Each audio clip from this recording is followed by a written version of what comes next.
like to speak to the medical marijuana people, because we had your town hall last week. Yeah, we're talked before. That was a great job pulling that together. That was a fabulous job. It was very instructional. I was very especially saddened. that first question. Yeah. I asked it. It was a book. He wrote a book. Preamble. And I cut a lot of it. Yeah. Oh. But the because I was actually doing most of it for the audience, but yeah, we know for the medical marijuana people. What saddened me about that meeting was how they did not want open freedom for everyone else. Mm-hmm. They want to keep medical marijuana locked into this whole prohibition licensing Who's scheme. they are you talking about? The medical marijuana people that all were the there. Audience the audience certainly, and they were pro medical marijuana. Mm-hmm. And I was calling for everything to be open and made constitutional again, and the audience actually didn't want that. They actually applauded keeping it all exactly the way it is, with all the problems and foibles, and beware you don't go over your amounts, because somebody could come and get you still. Let me say in response to that, I'm not agreeing with this, but the sentiment is there seemed to be this narrative, given the time and place we're at, of do we support 807, which is in some people's mind the next level of evolution. 807 is horrible. There's no freedom in 807. None. Okay. So in that context, do we move on to 807, or do we just tweak what we've got now? That's their mentality. That's their false choice. That's not where you're at. Well, yeah. That's not where our libertarian I've been trying to say friends, that there are a lot of other choices, but a libertarian purist it would say, hey, treat it like you would tomatoes. Right? Well, or a constitutionalist.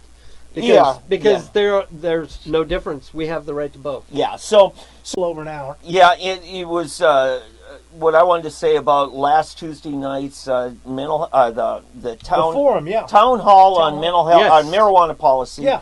And we had good partnership there with the local church. That interesting. They loved having Dr. Z's Z-Leaf dispensary next door, right. And yet we've got a lawmaker who thinks that's a terrible thing, and no church should like having a dispensary next door, and has written a bill to that effect. He's going to try to mandate it. Yeah, and then we got another lawmaker that often we side with that now says, $2,500 is way too cheap of a license to grow or to sell it. We're going to raise it to $10,000. Mm-hmm. Hey.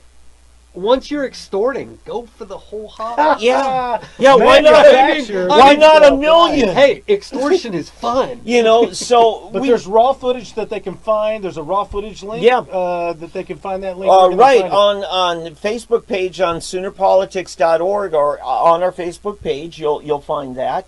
So that's raw footage from the town hall meeting, or it's a discussion forum from last Tuesday. And I have to say, it was extremely instructive to hear what the lawmakers were thinking, the two that came, and the interaction with the crowd, because it was very interesting to hear the questions that were being asked. The brain trust in that room that night, the top dispensaries, top legal experts, attorneys and stuff, and advocates. And that we had some, you could tell by the level of the questions that these people were informed.